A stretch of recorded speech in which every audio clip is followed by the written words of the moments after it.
Welcome back, League fans, to the North American LCS. My name is David Freak Turley, and breaking out his best for this cast, Joshua Jat Leisman. I mean, what better time to break out your best than when you're trying to one-up the C9 TSM game on the other stream? This is the one. This is the barn burner. You need to watch. This is the best match of the week. Obviously, no fooling going on. We have our match about to get underway. As you mentioned, it's Team Envy going up against Echo Fox, and Envy did look a little bit better last night. Unfortunately, they did still lose, and they still prove that they are struggling to convert early leads into actual game wins. Yeah, I was reading Reddit last night, and there was this user, Mart Diamond, who kind of put it best. He said, every week you see Envy, and you think this is where they turn their season around, and then the game hits the 20-minute mark. And that's kind of what happens. Each week, they fail to maintain late-game vision control, and they squander their leads, and frankly, it's getting to be inexcusable. If Envy leaves week 5 without a win, then I think it's going to be kind of panic time, and they have that 2-week break where maybe we'll see some major changes. Yeah, especially when you see teams like Dignitas starting to pick up those wins. The gap is widening, and they might just be stuck in 10th by the end of the season with a few matches left to go. But speaking of turning things around,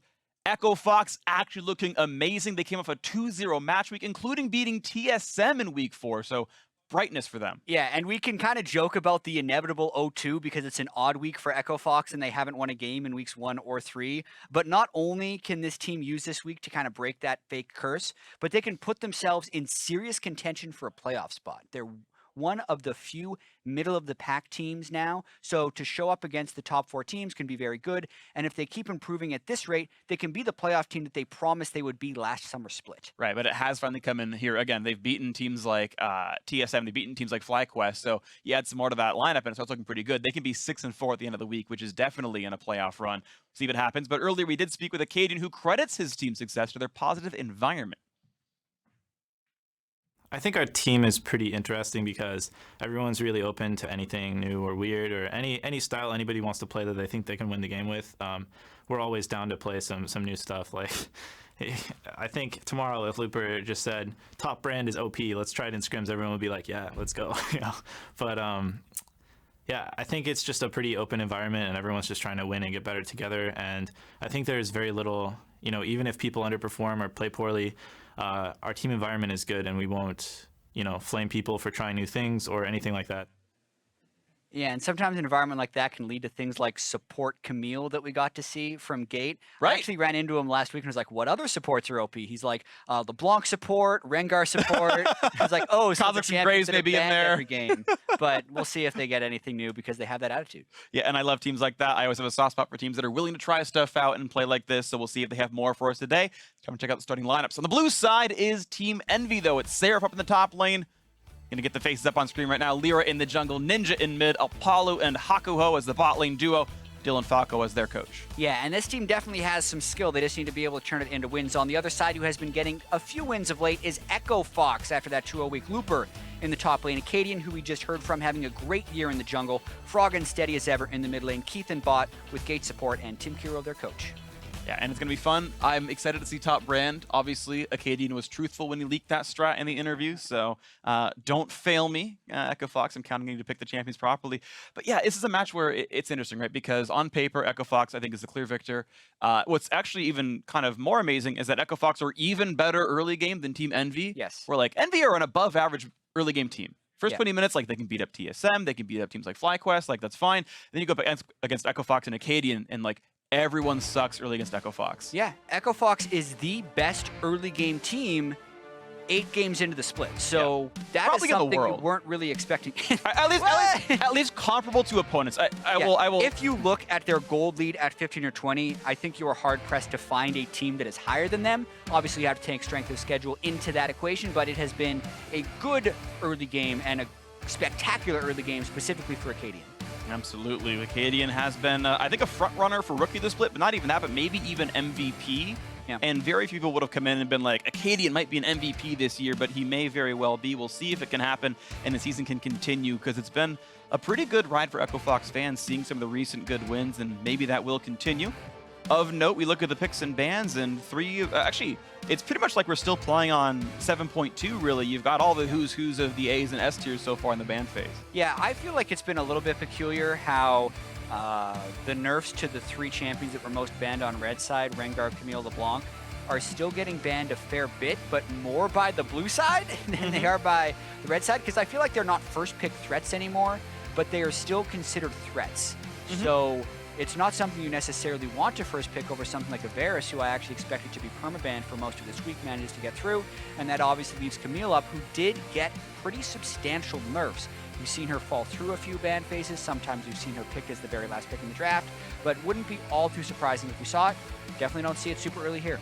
Interesting. They decided that they're not sure if they really want Camille. They do know they want to grab Jhin in this round and say, you know, we want to make sure that our third pick can react to what Envy has grabbed. We know we still want Jhin at some point. They say, no, we really did want Camille, but we knew we wanted Jhin. We just wanted to deliberate a little bit longer. And hey, that's smart. It's using the bans appropriately, or in the pick time appropriately. We wanted to make sure that if Looper wants it, he has to trade for it. We want to make life hard on him, practice his trading mechanics. Don't want to mess that up. But the time these guys did play Camille, they actually played it as support. So it is actually more of a flex pick for Echo Fox than it would be for other teams. They said, Gate, with the Zyra and Graves ban, are you okay with the rest of the support matchups available? And he's like, don't worry, I can handle the Taric, I can handle the Corki support. We're good on this one. Corki himself going to be grabbed up as well, so double marksman, plenty of poke, and of course, no surprise seeing two of the most premier champions in the mid and bot lane role picked up so far for Envy. Yeah, and we don't necessarily know what the full power picks are yet. They can be picked into every matchup, so Envy going with the very safe things so far, since they haven't been able to counterpick any of their choices thus far, since they don't know where Camille is going. So makes sense with what they have so far. I just like the fact that Camille can be flexed into almost every single role, and it really actually makes it confusing here.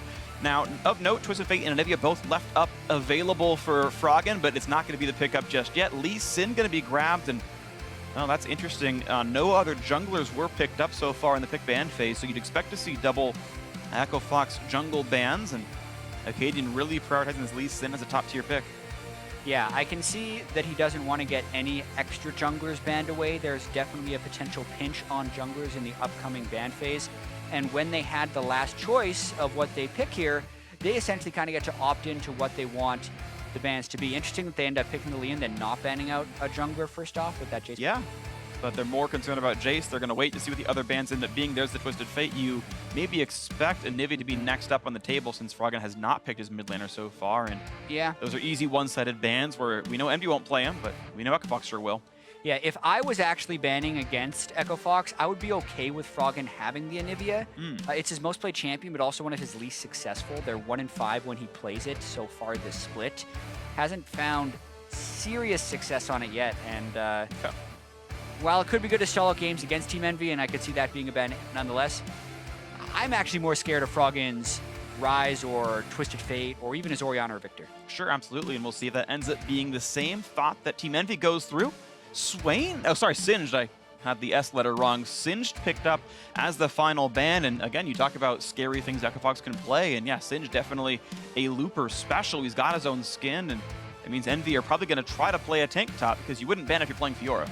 Yeah, this is going to become super interesting now as we're going to be able to reveal where Echo Fox is going. When they lock in the Maokai, that confirms that the Camille is either going mid lane or support. We still don't know because of how many places that champ has been played in the competitive game.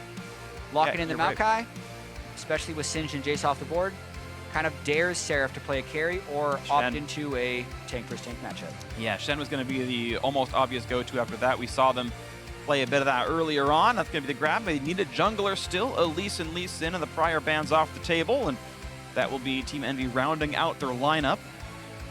Echo Fox, choosing to the very end to round out theirs, and Rek'Sai going to be the jungle pickup. We still have the double flex pick, well, single flex pick at this point, sorry. We know Maokai is top, so we question, is that Camille support or is that Camille mid? I gotta say, I don't know the Camille Corki matchup. I don't know if it's good or not.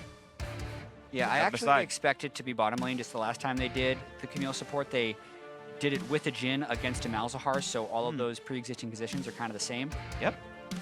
And support, it is Syndra in the mid lane, going to match up against Corki. We expect the early Hex Stringer to keep him alive, and we've seen this matchup play out many times. Seems to be a fairly close one. Yeah. Long-range tools on both sides. Interesting draft phase. I definitely feel like Envy has ended up with a very generic comp, which kind of speaks to the fact that they weren't counter-picking hardly anything. They were just trying to kind of power pick. They got the strong poking champions with very damage threats in the Corki and the Varus. And then they just pretty much have a generic tank line with Shen and Rek'Sai. Whereas if you look over at Echo Fox, they definitely have a little bit more kill pressure, I feel like, in some of their lanes with the Syndra and the Lee Sin ganking combo. can potentially be very lethal, which is why I see Ninja with Exhaust. Absolutely. It's going to be a fun one to watch for as we get ourselves through the rest of picks and bans. Camille support going to be the exciting one this time, and it's 100% of Echo Fox games where when they do play Camille, Gate ends up picking it up for themselves. Yeah, I mean, I feel like this is so fitting. We got to hear Acadian talk about how they're open to doing different things, and now we're not even surprised to see Camille support anymore. Yeah, as soon as it's locked in, we're like, Gate will play that support. The only person in the world, no, one player actually did it over in the LPL, Gate was telling me, so one of only 2 people in the world to do Camille support on the pro level. Yeah, and Gate, one of only a few people in the world to win games in several roles in professional play as well. He's won mid, top, and support, and still waiting for him to become a jungler at some point. But maybe one of these days, maybe he'll truly carry in the bot lane as well. But picks and bans are over and ready to load into the game. So let's get ready for Team Envy, hoping to resuscitate their season here in the back half of Week 5. As Echo Fox hoping to break their own curse as Game 1 begins. And Echo Fox, a 4-4 team in the North American LCS. They've lost every match in odd weeks. They've won every match in even weeks. And this time they could break the curse. This could be a 2-0 match week for them. Envy, you expect them to be the easy opponent, sitting at 1-8, but you got to see if they can do it. Exactly. This is also Envy's last game of the week, so getting things wrapped up on the Saturday. Then after this, there is an off week because some teams are going to IEM Katowice, and then they will come back in 2 weeks for Week 6 of the LCS. And Envy has been no stranger to actually getting gold leads or keeping games close up until about 20 minutes. But it has been a disaster since then. And it's pretty interesting because that was kind of the situation Echo Fox was in last split, where a lot of it just felt really hopeless. And it is not an easy fix to be able to close out games, but that is something that Envy desperately need to do. It was very interesting. I remember hearing from Acadian, who releases vlogs every week. I really recommend if you want to get an insight into how Echo Fox and specifically Acadian are playing. He posts them every week, and they show up on Reddit usually. He was talking about all the matches that they actually lost in, I forget if it was Week 1 or Week 3, where they had got these big early leads and managed to throw it away.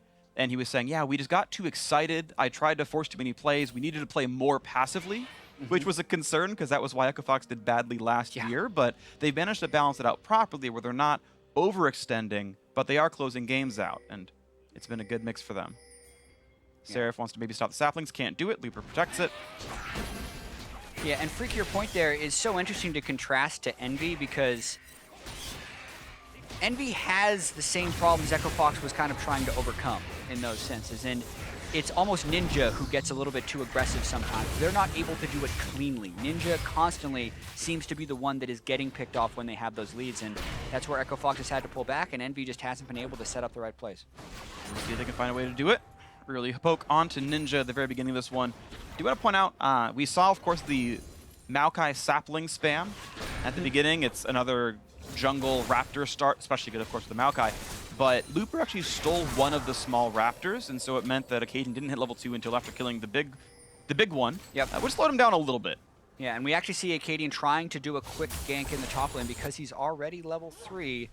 He's hoping Seraph wants to taunt forward, but he's just going to end up going. And he's going to look for it. He will have a ward to jump to. He's level 3 after all. Seraph gets the shield, and there's really not much for Acadian to do. Jumps in for the attack anyway. Exerts dominance, and he's going to recall on the brush, I assume. Yeah, so not the greatest gank by Acadian, but would potentially make him vulnerable to a counter jungle, but that is not where Lear is positioned. Yeah, and Gage just went in really far. He was behind Apollo on that one. Got chunked down to half HP. Otherwise, though, these two bot laners trading farm reasonably closely here on this, and see how much more they can get done with this. It's Apollo and Hakuho getting the push lead. Yeah, and I do actually want to double back onto that gank because I went back and checked. It appears that the Krugs are still up on Acadian's minimap. And he actually tried to do an incredibly quick rush level 3 route. So he killed the Raptors, killed the red buff, then split the Krugs. Didn't finish the camp because he got the experience off the first kill and tried to surprise Seraph with a super fast level 3 gank. But it just was a clever move that he would otherwise hope to get first blood with. It didn't pay off. But that is a sacrifice now because he's left the Krugs up, hasn't cleared that camp, already taken half the experience away, and they're not on a respawn timer anymore. So that cost him a lot. Right, he will have to come back and revisit that, and it won't exactly be worth the time anymore. Hakuho also gets to track Acadian. They knew he recalled, they knew he'd go bot side, and it means that they know, yep, you did Gromp, you've done Wolves if we track your CS, and they really know everything that Acadian's done so far. He can fight for bot scuttle, and he can take top Krugs, that's kind of it. Gate, can't quite find much to do. Thankfully for him, wasn't silent, take out the lead. away, but he's not finding those harass points just yet. But it's been an equal trade of farm, which you really can't harm him for too much. And the one benefit of Gate on the support Camille is, while Envy might feel like they'd have an advantageous matchup because they have the range support in Malzahar against what is a melee support in Camille, they can just never really go in with the assurance that they know what they're doing, because you don't get to practice against Camille support. So even if the Malzahar can actually win this matchup, Envy has to be very cautious about how they go in. But look at this. This is what they want to do. They Gate goes in and starts. Yeah, oh, look at this. Now in the push for Akko, who doesn't have any summoners left. That should be an easy kill in Acadian yet again. I think this is 14th or so first blood kill in the North American LCS, and not many more games than that. Yeah, far and away the best first blood participation of all players in the LCS. And of all the first bloods, he only has like 1 assist. The rest are kills. Yeah. So he's usually able to last hit them as well. And that's exactly an example of why Envy can't get too aggressive in that lane and try and abuse the Malzahar, because you look at this, he moved up just a little bit. They stun him with the Camille that goes right into the Deadly Flourish, and he had to flash away almost before he even saw Acadian. So post-flash, there's no getting around that Lee Sin, and the first blood is actually pretty easy for Echo Fox. And Acadian actually has some pretty clever pathing as well. I was tracking his camps for a bit, and his Raptors had respawned about 20 seconds ago, and it got pinged by Envy saying, hey, you know, if he's going to farm, he's going to be on this side of the map. And instead, Acadian spent about a straight minute just hiding in the bot side, like waiting for someone to be flanked. And it ended up lining up for him, and he got that kill, of course. Yeah, and it does kind of come at a little bit of cost, because we've mentioned Acadian already making that early sacrifice, not taking the entire Krug camp, and then also foregoing his Raptors right there, and they were taken away by Lyra. So if you look at the gold of just the junglers, Lyra's ahead. Yeah, by about 2 gold. But it's still the fact that the first blood, which is a 400 gold, is how much he is behind in farm. It's still an advantage for Echo Fox because they're able to get the assist gold onto Keith and Gate and prevent Apollo from farming. But if those ganks don't work, it's a pretty high cost for Acadian. So good on him for executing. Looks like Echo Fox looking for a bit more into the mid lane as well. Level 6 available on both mid laners, and Ninja gonna be dove under the turret, hook shot into the stun, into all the skill shots they need. How do you get out of this one? Oh! Looks like he's gonna have to force a flash to make it. Acadian will die under the turret, gets the trade. But that is the mid laner out of the lane. Yep, and a wave is most likely going to crash against that turret that Ninja can't get either, so ultimately worth for Froggen and Echo Fox. Froggen didn't have to use any of his summoner spells either. Acadian still gets the gold. We'll just have to catch up in experience, and another proactive play by Echo Fox in the early game. Yeah, nicely done. Heavy gank pressure from Acadian, but again, worth pointing out, these kills are only equalizing the gold he's lost in the jungle matchup. So yes, 2 to 1 looks pretty good, but the gold difference only 200 here. Means the game is still pretty close. Looper matches equally with Seraph despite the early gank pressure. We can watch this fight again. Yeah, Gate just going for the roam, getting the nice stun and an easy chain, and they were really expecting to be able to one-shot him, but he'd gone and gotten a very early Hex Drinker, so they didn't get the exact burst that they wanted, and Acadian flashed to secure, but ended up costing him his life. Yeah, and Gate should have held aggro, though. He had no reason to walk away so quickly. He had like 500 HP left. He's got 2 turret shots of tankiness left available, and he's actually the reason that Ninja gets a kill and that Acadian dies. Very true. Gotta give him some flack for that. It is a misplay. Once again, fighting in the top side of the map, and Looper actually feels good level 6 because he can absorb all this damage from minions, turn it back on a Seraph, and start winning those trades.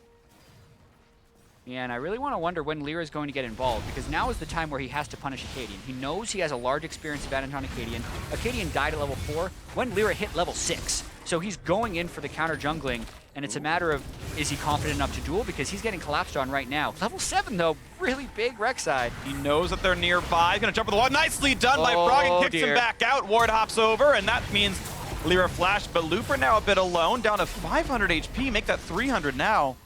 And I mean, it's a flash forced, but Lyra gets a red buff steal. I can't say it's bad for Envy. Yeah, not a bad escape right there by Lyra. But Ninja coming will put him further behind in the mid lane. Still think Lyra's playing this okay, even though his ganks aren't necessarily landing, but being able to escape that mostly scot-free is very good. Okay, so 200 gold difference right now in this game. Echo Fox still the slight lead as 20 minion difference for Froggen has got to feel pretty great. Bot lane pretty close to trading equal. You can see the gold values in various players, and again, it's almost equal down the board.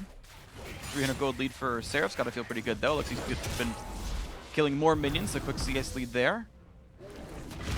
And hey, you know, I got to give props to Envy for withstanding the best early game in North America right now and keep it within 200 gold. Like, very few teams can do this. And I got to give Lyra props. It's funny because this is kind of what we expected from Envy. They are a good early game team. It's just a matter of them not being able to turn it into much later. So what we'll need to track is whether or not they can make any types of proactive plays with Hakuho and Apollo, two very good initiation ultimates, or specifically whether they can get enough vision of Echo Fox in the mid and late game, who, by the way, have a tremendous pick composition, especially when you add Camille into the mix. Everyone on that team can pick someone off on Envy, and since Envy's main weakness has been poor deep warding and vision control and a lot of face checking, it looks pretty grim, but if they are to improve, this would be a team composition that they can show their improvement against. Absolutely. Worth pointing out, Gate, of course, has gone for a very defensive keystone with the Courage of the Colossus. Of course, he's going to be an engager, so why wouldn't he?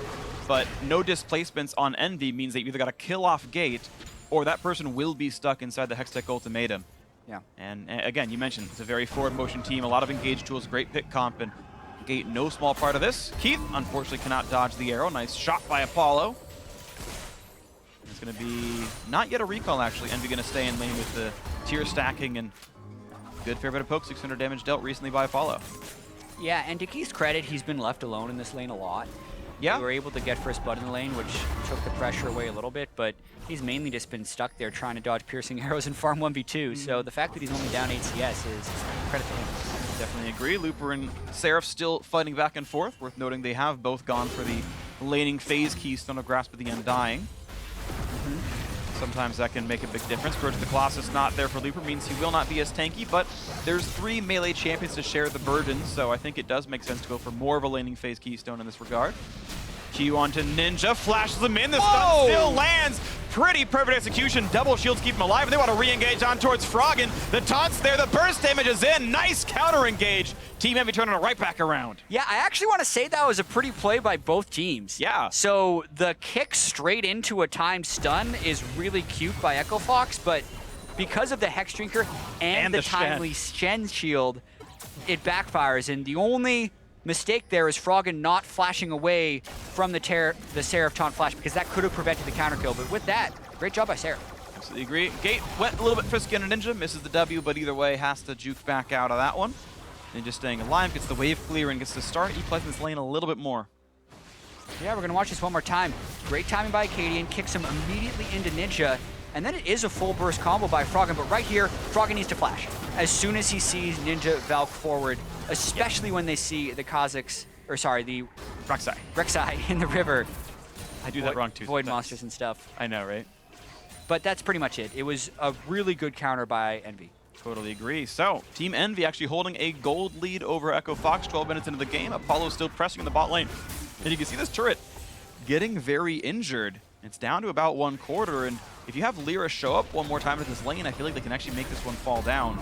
The question is, can they get lane priority somewhere else? Ninja's usually been pushed around by Froggen, who Froggen himself opted into the Syndra against Corki matchup. Yeah, but speaking of which, Lyra immediately Rek'Sai ults down to the bottom side because Keith has taken the last 2 Varus Qs. Apollo's been hiding behind that fog of war, shooting the Varus Q near the turret and hitting Keith. And that's just 2, that's 3 in a row. That's going to push Keith right off that turret. Yeah, the rest of Echo Fox able to push Ninja away, and Lyra comes back over to the mid side of the map, but if there's no marksman to clear the waves away, this could be enough damage coming out of Apollo and Hakuho. Like maybe they should pull the Malzahar in. Right now he's warding into the jungle to see what's going on. Nice little stun into Ninja. Nice, a little bit of the farm. The flash is gonna land, and Acadian gets him out of the turret. Good setup by Froggen. Good execution, literally, by Acadian. Yeah, and Echo Fox have been going back to that mid lane over and over again because that is where their best kill is, they think, due to the burst of the Syndra. But quite honestly, Acadian has his pick in this game. He's either ganking for a Maokai, who has spectacular gank assist, or for the Jhin and the Camille, who have spectacular gank assist. So most of the pressure would actually be on Lyra to try and stop that from happening. He hasn't been able to do it. There Gate goes. Flashes, but he's still gonna have to follow. Gate locks him in. The stuns are there. That was pretty much perfect. Wow. Nice They're pick up there, going Echo deep Fox. for that. Getting some kills, but they knew he was alone. Lyra now tracking Gate, and Gate, nice flash to interrupt it. That was absolutely beautiful by Lyra.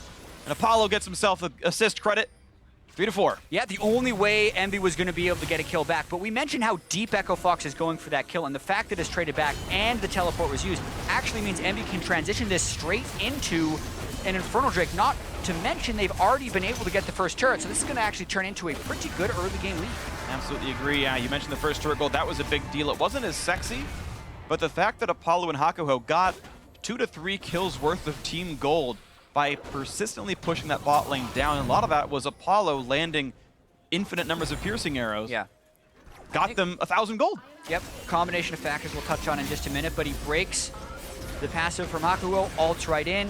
Nice Cinder stun over the wall from Froggen, but right here, Froggen low on mana, Acadian and Gate completely cut off. So they kind of pick and choose. Acadian finds a way out, Gate doesn't because he thinks he's going to make a cute play with his hook shot, but Lyra interrupts it. So it's a huge why do I keep saying Kha'Zix? Because we see so much Kha'Zix. Yeah. It's a huge Rek'Sai in this game, basically just power farming while Acadian goes around and picks up 4 kills, and guess what? Is up 300 gold. So Lyra potentially able to do work if he keeps this up. He's up 300 gold against someone with 4 kills. Yeah. Like, that is actually pretty good stuff right here by Lyra, and of course the rest of Team Envy doing pretty well in this game. Winning overall. Quick blue buff to Froggen shouldn't be a problem. Gate almost stole it, but had enough patience to not make that go down. 1,400 gold lead, Team Envy. And again, the mantra is always, is this the match where Envy turns it around? We gotta wait 5 more minutes to figure out if it's gonna keep going this way. Looper pushing Seraph out of the lane. Seraph, of course, still has the ulti, so he can leave lane. Looper cannot. Maybe we see Envy make another play to the bot side of the map. Of course, Hakuho has another Grasp Bill available. Hasn't been able to use it to much effect yet, but that may change. Ninja's tried to find a way to roam out of the map. Really hasn't gotten much to do. A 40 minion lead for Froggen. A lot of that the hard work of his teammates ganking for him, but... Oh yeah, they have been mostly camping that mid lane, but even though they have been doing that, as we mentioned, Lyra's been making up for most of the farm, most of the kills with farm, and then it is a 600 gold advantage for Froggen, since Froggen actually hasn't been picking up the kills, and they didn't get any turret damage. Right. So the overall gold advantage still falls to Envy because they've just been pegging down Keith over and over again with those piercing arrows and eventually pushing him off the turret. And we'll see if anything more can happen. Apollo has been moved, of course, to playing mid lane wave clear duty. The map opened up slightly by the 1 turret kill, and it means you can change up your lane assignments. Corki going to be splitting up against the Maokai in the top side, interestingly. And we'll see Seraph maybe run down towards the bottom side soon enough. He is going over there, but it's a 3-man pressure from Echo Fox right now. Keith, of course, not the fastest turret killer, and no help yet from Acadian. Echo Fox really not putting in the time to knock this turret down yet. They're instead reacting to mid lane pressure, but instead it's Envy actually continuing to move around the map. They're going for top lane instead. They say, yeah, you've got to control mid. We're going to go kill top. And Envy has really good control in that side of the jungle. It's all about who can abuse the side they have picked. Notice the 3 blue wards up top and the 3 red wards down bottom. Acadian can't get anything on Seraph. Meanwhile, both teams just conceding turrets. And smart by Seraph, he's got so little vision control, but realizes I'm going to be 3v1. I cannot defend the turret. Seraph not dying is a play that, again, doesn't look sexy, but it's actually a very smart play to not give away a kill when everyone else on your team is on the other side of the map from you. Yep, good job of playing defense, and now it's the question of can they rotate faster than Echo Fox? Echo Fox actually trying to keep up a little bit right now. Ninja's trying to finish off that turret in the top lane, and Echo Fox is trying to respond to the mid lane. Looks like the pressure was enough. Looper, in a similar vein, had to back off the top side because he was going to get 1v3'd, and it is a trade of top lane outer for bot lane outer. Very similar plays made by both teams. And mid lane didn't really receive much pressure overall anyway, so that was just a trade. And now we'll see what the next big play is going to be. Next Drake still going to be several minutes out. Cloud Drake usually not the most sought after by pro teams. Lyra taking more and more away from Acadian's jungle. Still level 11, almost 12 to Acadian still being 10. He's got the kills, but he's getting outscaled. I think so as well. Lee Sin in the hands of very capable players can still have a good amount of teamfight influence, but what's going to be super interesting to me in this game is whether or not Envy can utilize the split push Shen, who has a very slight advantage on Looper, and then use that to orchestrate plays, because it's pretty dangerous against all the pick that Echo Fox has in their team composition to try and play that back and forth game, and it's something that Envy hasn't been able to do. And I feel like if you are that Envy diehard fan, this does sound like a bit of a broken record, because this happens almost every single game. Envy with a small gold lead, running up to 20 minutes, but they will ultimately lose the game. So once again, they get another shot at it. And this time around, at least, they didn't give away Drake control while playing for turret objectives. When they played against the Meteos-helmed Phoenix 1, Meteos soloed about 4 Drakes in a row in the first game, and even though Envy had control, they were bleeding small things back over, and P1 got the eventual comeback. Here, Envy are actually keeping everything a little bit contained, so it's, almost looks better than the lead they had against P1. And we'll see if this one transitions a bit more nicely. The Infernal Break, of course, very good at keeping your lead. You get the more stats, you get better fights. Exactly. And the other thing you have to keep in mind when you're talking about these scaling comps and fighting is just where the kill distribution is. And I feel like for Echo Fox, having all 4 kills on Acadian is a very poor distribution of kills if they're looking at what an ideal scenario would be. They want their kills on pretty much anyone else. Yeah, even Camille would be a decent Even one. Camille would be great, because if you get tanky and he wants to be able to keep the Hextech ultimatum up, that's probably better, because late game, the Lee Sin is a displacement bot. He wants to get the kick on the right person, and he has a little bit of dueling threat, but once you're at 35 or 40 minutes, his items don't matter that much. Yeah. So, not great, since Acadian hasn't been able to snowball those 4 kills into a large team advantage, and that, again, is an advantage to Envy. Absolutely. Sometimes the gold just doesn't tell the whole story right here, and the lead might be really in value worth more than 1,500. Cloud Drake spawning right now, and Envy do have all of their members, aside from the Shen, on this side of the map. So they've learned some of the lessons from yesterday's match, and looking to keep the Drake control will help them in the late game, absolutely. Can't quite kill away that ward, but they still have control over this river right here. And Echo Fox just going to have the meek push towards the blue buff. Shouldn't have any problems. Oh, it got pulled out, but there we go. Nice run away. Lyra wants to smite it. They send it so far back, and okay, nicely done by Frog, and grabs the blue buff. Yeah, I forget who I was it you casting yesterday saying how you almost never see that messed up by a Cinder in pro play? Yeah. Once again, able to pull it at low enough health that they can combo the WQ before it will run back at a very fast speed since you pulled it so far away. Good job by Echo Fox doing that once again. Yep. Gonna be okay in this one. Lyra also gonna control the Scuttle Crab, and they haven't gotten to start the Drake just yet. Echo Fox had kind of matched them in time, but Envy still have the vision control, and you expect this to go their way soon. They've pushed in the mid lane, and that's going to be enough to make the pressure. Generally by the book shot calling, push the waves, then go for the neutral. They got the wards already, so this is a pretty tried and true Drake take. And just by having the 30 seconds of patience of not actually team fighting for it, they get an easily secured objective, and I've got to give, you know, a solid 1 thumbs up to Team Envy for the way they played that last minute of the game. Yeah, I agree with you, and Echo Fox will need to find a way of countering that.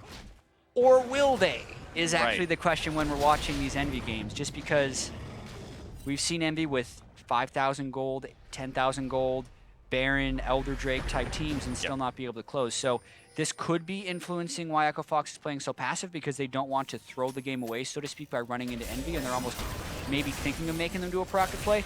But we don't really know. Maybe this is actually Echo Fox just not knowing what to do with the deficit here. Sure. I know we've heard some things from that as well, where they don't always know how to play from behind a lot of the times. And considering the fact that in all of their matches they're playing from ahead, how much practice do you really get when Acadian first bloods every game he ever plays? Yeah. That's only a slight exaggeration, to be honest here. So maybe a test for Echo Fox and a test for Team Envy, and, you know, both a little bit out of their element, I suppose, to some extent here. Ninja able to wave through pretty nicely, playing the split push Corki, getting lots of farm, but still 50 down under Froggen. Keith doing his best to stay equal with Apollo.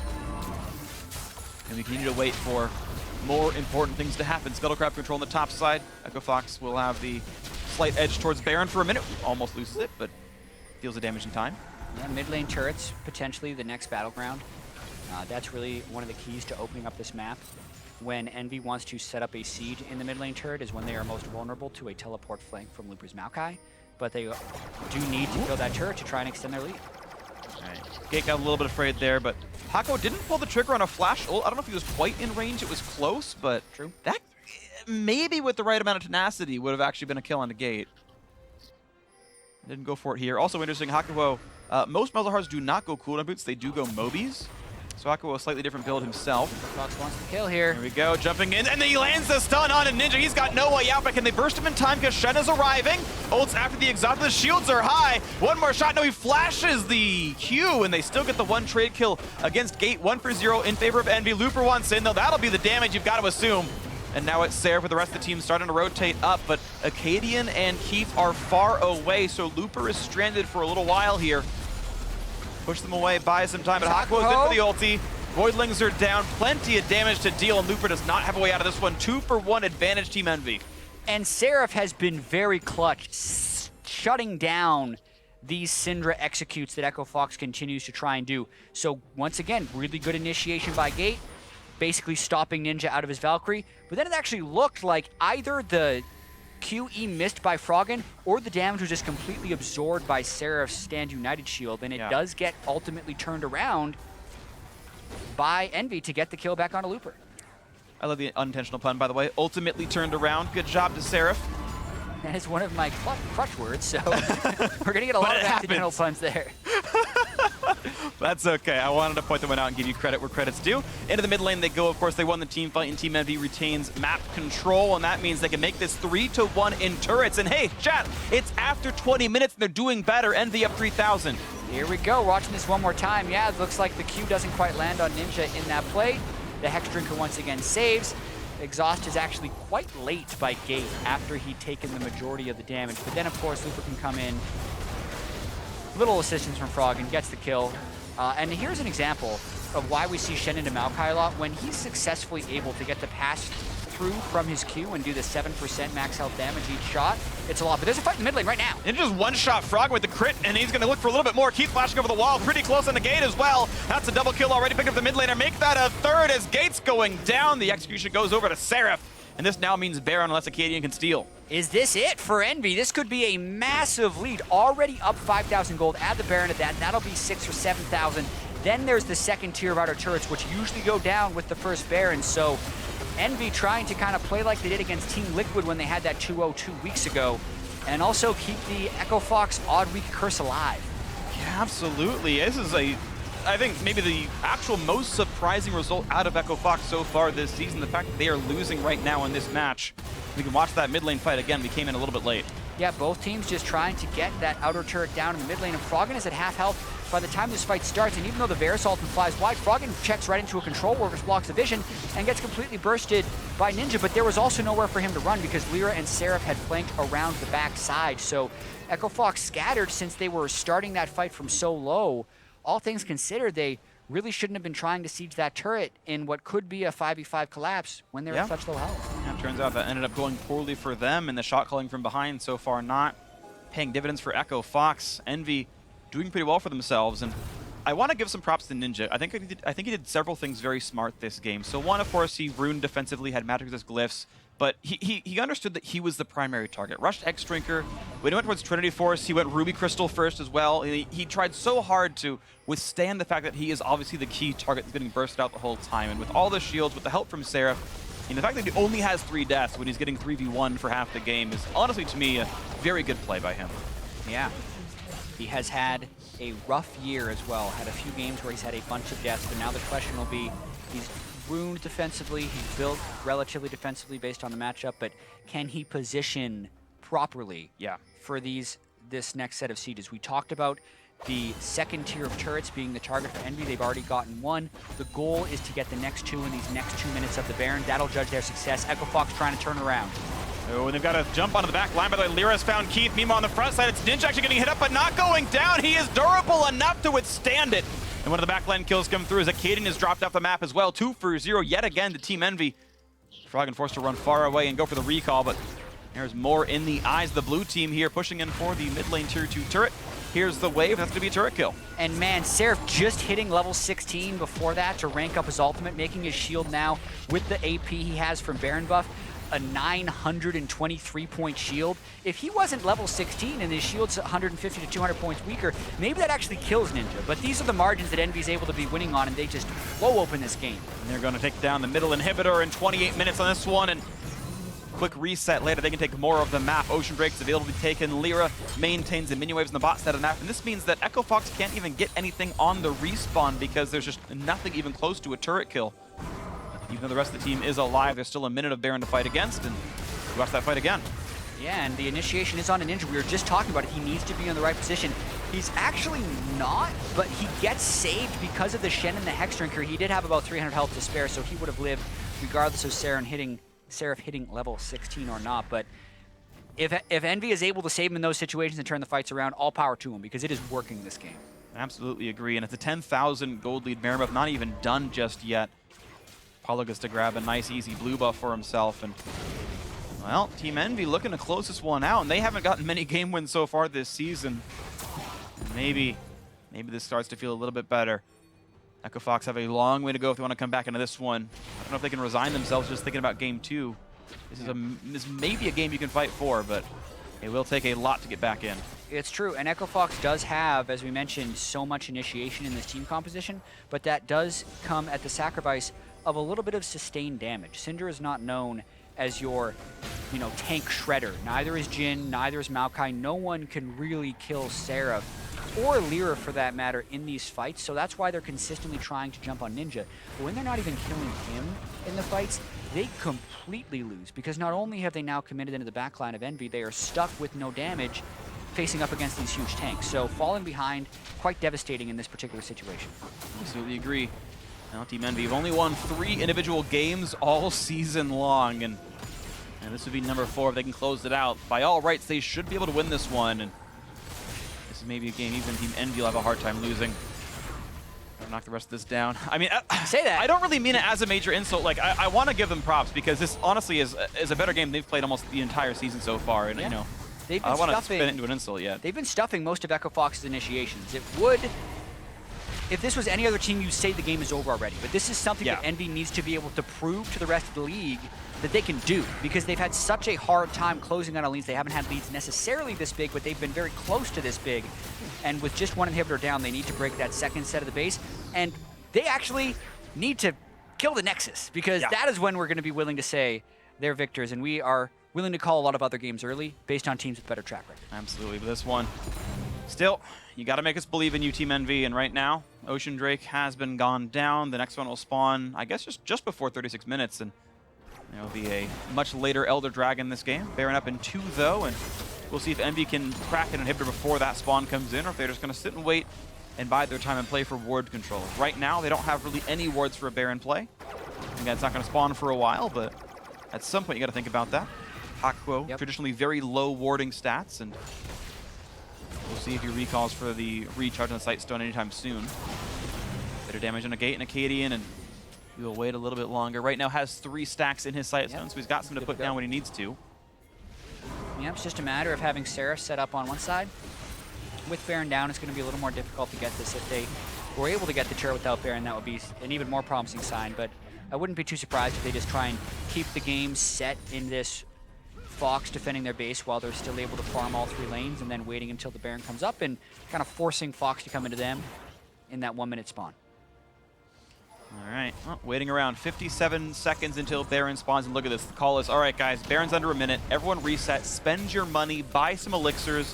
You got about 7,000 gold, 6,000 to 7,000 gold in the inventories right now of Team Envy, so spend that. Make sure your gold lead is actually here. And let's go ahead and play for this Baron Nashor. Lyra taking a scuttle. It's kind of useless, but he'll be the last one to recall with the rest of the team. Double Sightstone team, of course. Keep in mind, both Lyra and Hakuo have the ability to put wards down. And now it's about Team Envy getting control. Acadian spending this time to get wards of his own. They can clear those away soon enough. And we'll see how quickly all these red wards die. You can see them on the minimap. There's about 5 wards all around the Baron pit right now that Echo Fox put down during the reset.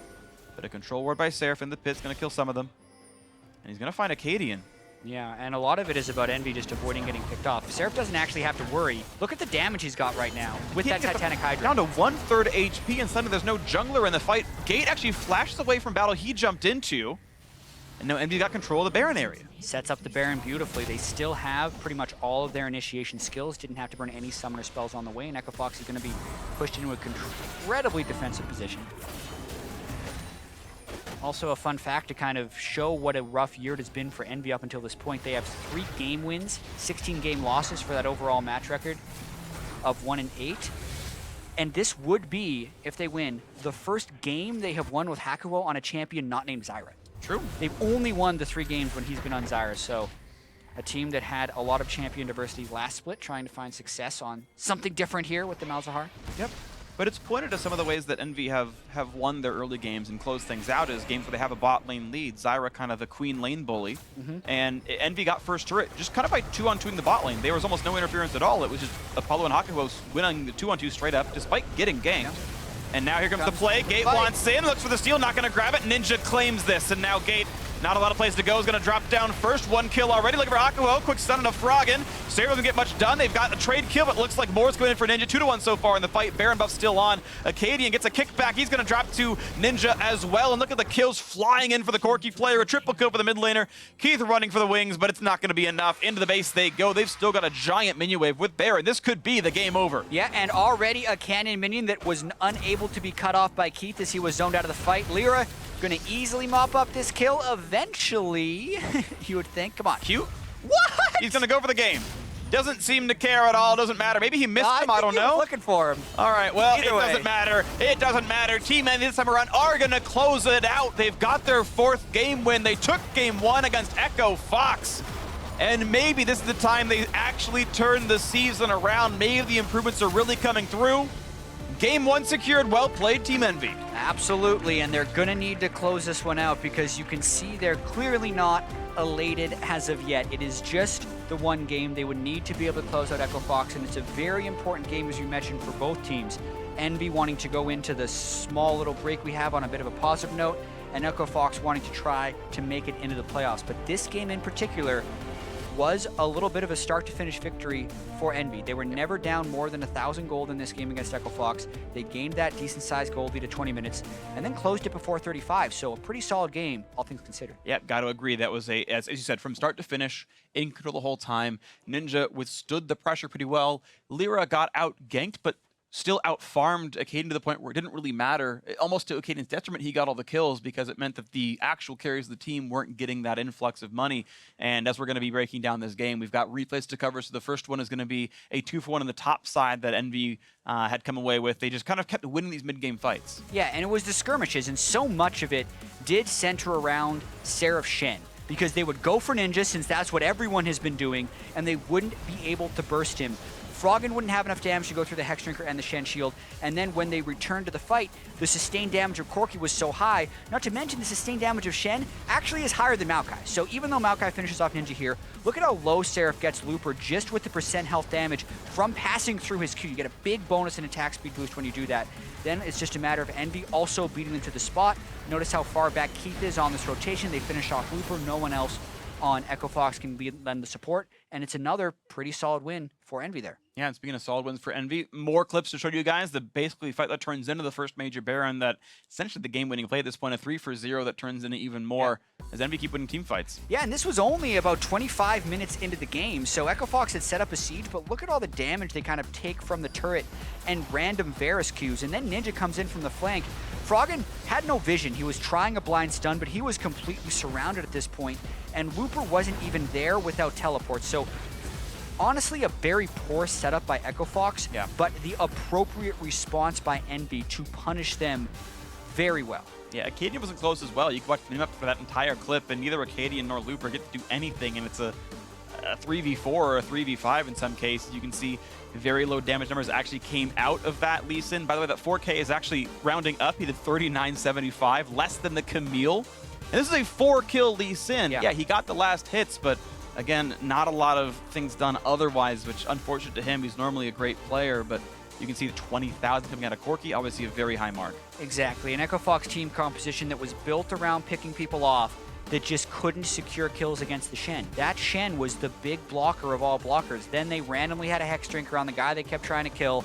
I think if Echo Fox wanted to do this game again, they would go bot lane over and over and over again, because the Camille Jhin setup is nearly inescapable, and there were no Hex Drinkers down there. But that's not the way the game played out, and Envy did a great job turning fights around. Yep, so props Team Envy for the Game 1 win. Now we're going to see if they can do it again, but after our teams regroup, we will return for Game 2 of Echo Fox versus Team Envy. So don't go anywhere. We'll be right back with more League of Legends.